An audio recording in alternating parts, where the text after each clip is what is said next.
এখন শুনবেন আজকের গুরুত্বপূর্ণ খবরের শিরোনাম। ট্রাম্পের চিঠির জবাবে যা বললেন খামেনি। ফের উত্তাল সিরিয়া, 745 জনকে হত্যা। ওআইসির প্রস্তাবে আপত্তি, 2 রাষ্ট্র সমাধান নয়, আদি ফিলিস্তিন প্রতিষ্ঠা করতে হবে ইরান। রাশিয়ার সঙ্গে যুদ্ধের প্রস্তুতি নিচ্ছে পোল্যান্ড, সেনা দ্বিগুণ করার পরিকল্পনা। ভারতে ধর্ষণের শিকার সেই ইসরায়েলি নারীর পুরুষ সঙ্গীকে হত্যা। গাজা নিয়ে আরবদের পরিকল্পনায় সমর্থন দিল ইউরোপের 4 দেশ। বাংলাদেশের সঙ্গে সুসম্পর্ক চায় ভারত, রাজনাথ সিং।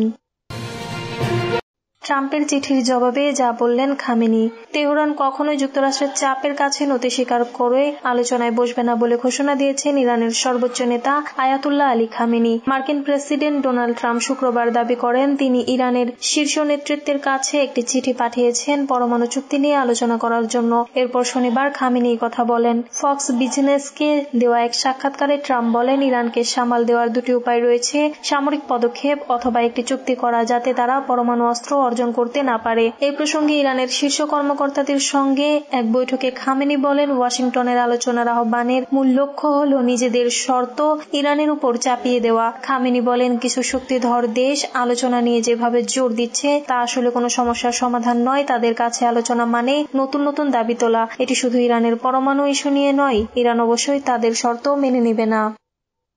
ফের উত্তাল সিরিয়া, 745 জনকে হত্যা। ফের সংঘর্ষ ও সরকারি বাহিনীর দমন অভিযানে উত্তাল সিরিয়া। দেশটির বর্তমান ইসলামপন্থী সরকারের অনুগত নিরাপত্তা বাহিনী ও বন্দুকধারীরা ভূমধ্যসাগরের তীরবর্তী লাতাকিয়া প্রদেশের আলাউত অঞ্চলে গত কয়েকদিনে সংখ্যালঘু আলাউত সম্প্রদায়ের নারী ও শিশুসহ কয়েক শত সদস্যকে হত্যা করেছে বলে অভিযোগ উঠেছে। রোববার বিবিসির অনলাইন প্রতিবেদনে এই বলা হয়েছে। দেশটিতে সংঘাতের খোঁজ খবর রাখা যুক্তরাজ্য ভিত্তিক Syrian observatory for human rights জানিয়েছে, শুক্রবার থেকে শনিবার পর্যন্ত 745 জন বেসামরিক লোককে হত্যা করা হয়েছে। সংখ্যালঘু আলাউত সম্প্রদায়কে লক্ষ্যবস্তু করে অন্তত 30টি গণহত্যা চালানো হয়েছে।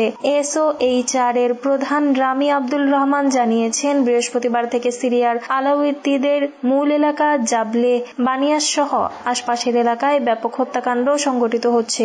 এসওএইচআর বলছে, গত 2 দিনে 1000-এরও বেশি জন নিহত হয়েছে। গত ডিসেম্বরে বাশার আল আসাদের পতনের পর সবচেয়ে ভয়াবহ সহিংসতা সেখানে চালানো হচ্ছে। প্রতিবেদনে বলা হয়েছে, নিহতদের মধ্যে বর্তমান সরকারের নিরাপত্তা বাহিনী এবং আসাদের যোদ্ধারাও রয়েছে। এসওএইচআর জানিয়েছে, সংঘর্ষে বর্তমান সরকারের 125 জন নিরাপত্তারক্ষী এবং আসাদপন্থী 148 জন যোদ্ধা নিহত হয়েছে। 2 রাষ্ট্র সমাধান নয়, আদি ফিলিস্তিন প্রতিষ্ঠা করতে হবে ইরান। ইসলামিক সহযোগিতা সংস্থায় ফিলিস্তিনের ভবিষ্যৎ নিয়ে আরব লীগের প্রস্তাব অনুমোদনের কড়া আপত্তি জানিয়েছে ইরান।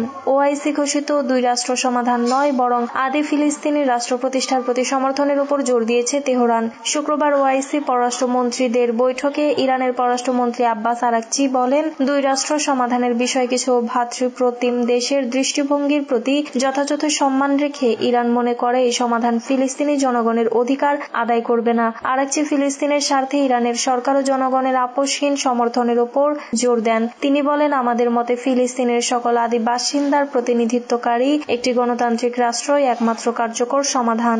সংকটময় মুহূর্তে গাজার জনগণের অবর্ণনীয় যন্ত্রণা ও দুর্ভোগের আলোকে সভা আয়োজনের জন্য সৌদি আরবের প্রতি কৃতজ্ঞতাও প্রকাশ করেন ইরানের পররাষ্ট্রমন্ত্রী।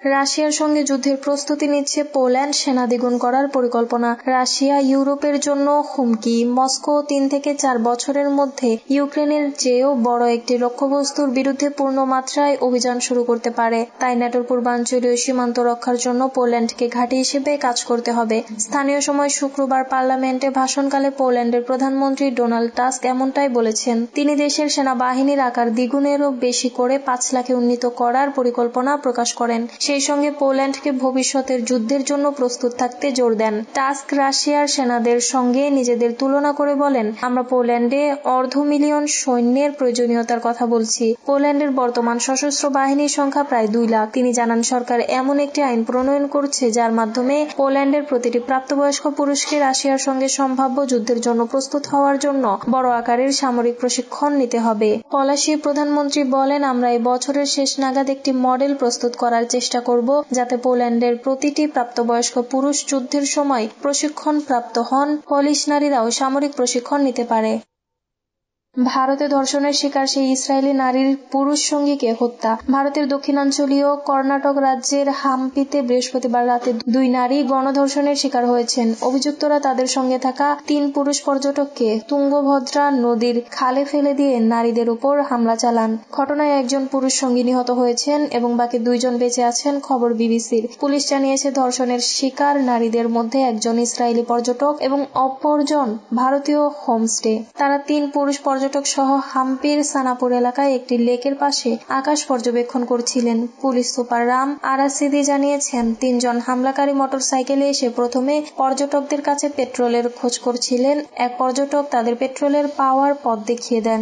এরপর এক হামলাকারী 100 রুপি দাবি করেন, যা না পেয়ে তারা তর্ক শুরু করেন। এক পর্যটক 20 রুপি দিলে হামলাকারী মারপিট শুরু করেন। পরে নারীদের গণধর্ষণ করা হয়।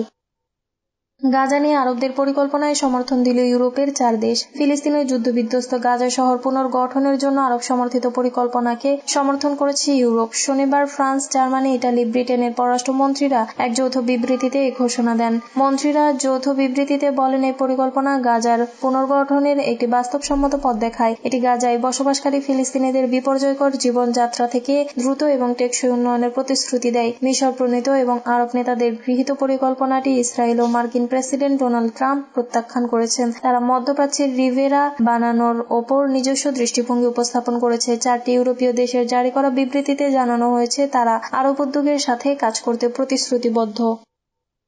বাংলাদেশের সঙ্গে সুসম্পর্ক চায় ভারত, রাজনাথ সিং। বাংলাদেশ সহ প্রতিবেশী দেশগুলোর সঙ্গে ভারত সর্বদা সুসম্পর্ক রক্ষা করতে চায় বলে মন্তব্য করেছেন দেশটির প্রতিরক্ষা মন্ত্রী রাজনাথ সিং। শনিবার দেশটির বার্তা সংস্থা ইন্দো এশীয় নিউজ সার্ভিসকে দেওয়া এক বিশেষ সাক্ষাৎকারে তিনি কথা বলেন। আওয়ামী লীগ সরকারের পতনের পর ডক্টর ইউনূসের নেতৃত্বাধীন অন্তর্বর্তী সরকারের সঙ্গে ভারতের যোগাযোগ সম্পর্কে মতামত জানতে চাইলে রাজনাথ সিং বলেন, ভারত সবসময় তার প্রতিবেশীদের সঙ্গে সুসম্পর্ক বজায় রাখতে চায় এবং বাংলাদেশের বেলায়ও এর ব্যতিক্রম নয়। আমরা সবসময় আমাদের প্রতিবেশীদের সঙ্গে সুসম্পর্ক বজায় রাখার চেষ্টা করি, কারণ অটল বিহারী বাজপেয়ী বলতেন যে আমরা বন্ধু পরিবর্তন করতে পারি কিন্তু প্রতিবেশী নয়। তাই আমরা বাংলাদেশের সঙ্গে সুসম্পর্ক বজায় রাখতে চাই। পাকিস্তান শাসিত কাশ্মীর নিয়েও কথা বলেন ভারতের প্রতিরক্ষা মন্ত্রী।